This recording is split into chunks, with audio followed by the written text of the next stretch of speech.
साहब मेरे से बात अंदर कर चुके हैं और मैं आपकी नुमाइंदगी कर रहा हूं। मुझे वो बात करने दें जिसमें मैं पूरा उतर सकता हूं, और जो मैंने आपसे कमिटमेंट की है वो मुझे याद है। मुझे अगर आपने याद करवाना है तो मेरी जगह आप खड़े होते।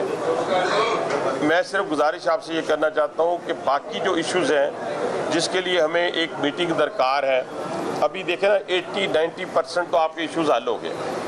मैं कहता हूं जी 20% जो आपने अभी जिक्र किया है कि जो आपके परमानेंट वाला इशू है उसके ऊपर हमें लड़ाई लड़नी पड़ेगी। उसके ऊपर मैं कहूँ जी मैं यहाँ अनाउंस करके चला जाऊँ और बाद में करूँ, उसके लिए मैं लड़ाई लड़ूंगा आपके लिए।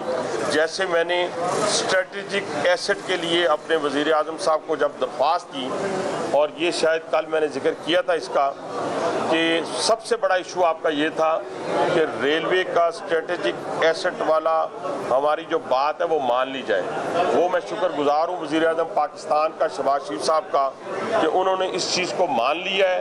अब हमने दिन रात मेहनत करके रेलवे को इसी हालत में हमने वापस खड़ा करना है ताकि ये जो स्ट्रेटेजिक एसेट और दूसरा पाकिस्तान हम इसे करार देते हैं, हमारे इन भाइयों की मेहनत के नतीजे में हम दोबारा उसको हासिल कर सकें। इसलिए ये मीटिंग जो है हमारी बड़ी सक्सेसफुल हुई सबके साथ। और फिर ये जो हमारा घर है, ये जो वर्कशॉप है, इस घर में भी बहुत सारे ऐसे प्रोजेक्ट हैं, जैसे बहुत पुरानी मशीनें यहाँ पड़ी हुई हैं, उन मशीनों की अपग्रेडेशन आज तक नहीं हुई। उसके लिए चेयरमैन ने और सीईओ ने मिलके बैठ के, और हमारे जो टेक्निकल मैकेनिकल लोग हैं जैसे राहत साहब हैं, इन सब ने मिलके हमने एक पीएसटीपी के लिए प्रोजेक्ट बनाया है जो अपलोड हो गया है। इंशाल्लाह इसी पीएसटीपी में वो डलेगा तो हम उसमें भी इंशाल्लाह तब्दीली लेके आएंगे, यानी चेंज करेंगे। पुरानी मशीनों की जगह हम नई मशीनें लेके आएंगे, हमारे मजदूर की स्किल में भी इजाफा होगा। इसके अलावा हमारी अप्रेंटिसशिप का मामला था जो यहाँ पे है, वो भी स्टार्ट हो जाएगा, वो भी इंशाल्लाह ताला दोबारा स्टार्ट हो जाएगा इसी जगह के ऊपर।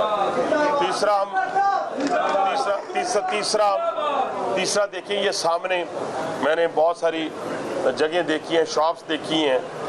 इसी तरह सॉलिड वेस्ट मैनेजमेंट से हम जो रेलवे कॉलोनीज़ हैं और रेलवे स्टेशंस हैं, जिस तरह वज़ीर आला पंजाब मरियम नवाज साहिबा ने पूरे पंजाब को साफ़ सुथरा कर दिया है, हम उसी मॉडल के ऊपर इंशाअल्लाह ताला इस कॉलोनियों को भी, और ये जो सामने बाज़ार लगा हुआ है, सेम वही मॉडल रेलवे कॉलोनीज़ हैं और रेलवे स्टेशंस हैं, जिस तरह वज़ीर आला पंजाब मरियम नवाज साहिबा ने पूरे पंजाब को साफ़ सुथरा कर दिया है, हम उसी मॉडल के ऊपर इंशाअल्लाह ताला इस कॉलोनियों को भी, और ये जो सामने बाज़ार लगा हुआ है, सेम वही मॉडल जो रेडी का मॉडल जो पंजाब गवर्नमेंट का है वो मैंने इनको कह दिया है अपने भट्ट साहब को कि ये पूरे का पूरा साफ़ सुथरा एक ही यूनिफॉर्म पॉलिसी के तहत पूरे का पूरा ये बन जाएगा, जिससे यहाँ की इन्वायरमेंट में बेहतरी भी आएगी।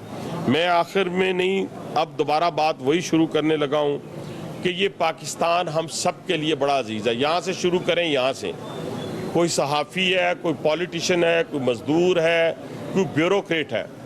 और मैं तो कहूँगा, पता नहीं इस बात से बहुत सारे लोग बुरा मना जाएंगे, ये जो ड्यूल नेशनल हम अपने आप को कहते हैं और फिर मजदूरियाँ करते हैं, नौकरियाँ करते हैं, तो वो उसको मैं हाफ कुक कह सकता हूँ, पाकिस्तानी हाफ कुक। उसकी बुनियादी वजह ये है कि स्टेक्स जो हैं वो फिर हमारे तकसीम हो जाते हैं। क्या है, ठीक है जी, रिटायरमेंट के बाद हम कहाँ चले जाएंगे जी, फ़लाँ मुल्क चले जाएंगे, फ़लाँ मुल्क चले जाएंगे। उसको इस पाकिस्तान से उतनी मोहब्बत करनी चाहिए, प्यार करना चाहिए कि वो अपनी बेहतरीन सर्विसेज यहाँ दें। उसका आधा दिमाग अगर ये होगा कि आधे पैसे मैंने बाहर लेके जाने हैं और आधे पाकिस्तान में रखने हैं, और फिर उसके बाद सारे ले जाने हैं और अपने बच्चों को भी वहीं ले जाना है, तो मेरा ख्याल है कि हमें इस पर ज़रा नज़रसानी करनी चाहिए।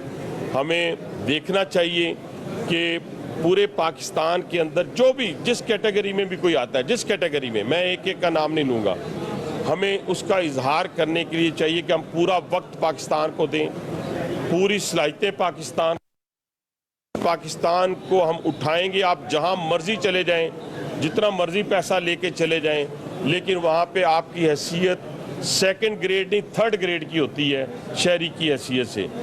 आज इस पाकिस्तान को जिन खतरात को कल भी मैंने निशानदेही की, लेकिन उससे हटकर उन बातों से हटकर चंद गुजारिशात मैं फिर करना चाहूँगा कि इस पाकिस्तान की हिफाजत के लिए हमने सब ने कमर बस्ता होना है। हमारी हुकूमत ने फैसला कर लिया है। जैसे आज आप देखें कि वज़ीर-ए-आज़म पाकिस्तान के मेहनत के नतीजे में बहुत सारी दुनिया पाकिस्तान का रुख कर रही है। कल मैं एक सुन रहा था कि 70 अरब डॉलर की कोई फॉरेनर बैठा हुआ था टीवी पे, मुझे नाम याद नहीं है, उसने कहा 70 अरब डॉलर के मिनरल्स जो हैं वो हम सिर्फ मिनरल्स की हद तक, अब पेट्रोलियम के ज़खायर निकल रहे हैं और जिसमें गैस भी है, जिसमें पेट्रोल भी है, इस तरह निकालने के लिए वो कहते हैं जी, कुछ लोग कहते हैं जी कि हमारी मादनियात में नज़र है जी, फलां के हमारे पोर्ट में नज़र है। भी ग्वादर पोर्ट के बारे में सारी दुनिया को मालूम है, ग्वादर पोर्ट किसी के बाप दादा की नहीं है।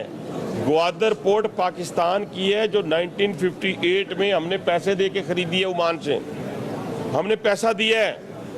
तो बात वो करें, ये कहें कि पाकिस्तान हमारे बाप दादा का है, ये ना कि कोई के जनाब साहब गंदम मेरे बाप दादा ने उगाई है, कोई के मादनियात मेरे बाप दादा ने उगाई है। ये इनसे निकलें। ये जो पख्तून है, बहादुर पख्तून, दलेर पख्तून, ये वो था जिसने मिलकर, हम सब ने मिलकर, कश्मीरियों ने मिलकर कश्मीर जो इस वक्त आपके पास है वो हिंदुस्तान से लिया था। इसी तरीके से वो बलोच है जिसने बुनियाद रखी थी पाकिस्तान की, पहली असम्बली थी जिसने करारदाद पास की थी। सिंध के अंदर, पंजाब के अंदर वो लोग आए जो हिजरत करके अपनी माओ बहनों कुर्बानियां दे के आए, जिसने सर्विसेज वहां पे छोड़कर अपनी इज्जत, जान और माल की कुर्बानी देकर कराची में आके बसे। ये पूरा पाकिस्तान एक खूबसूरत पाकिस्तान है। लेकिन जैसे मैंने कल कहा था कि हमारा जो ड्राइवर है ना ट्रेन का, वो अब खुशहाल खान खटक को लेकर निकलेगा पेशावर से।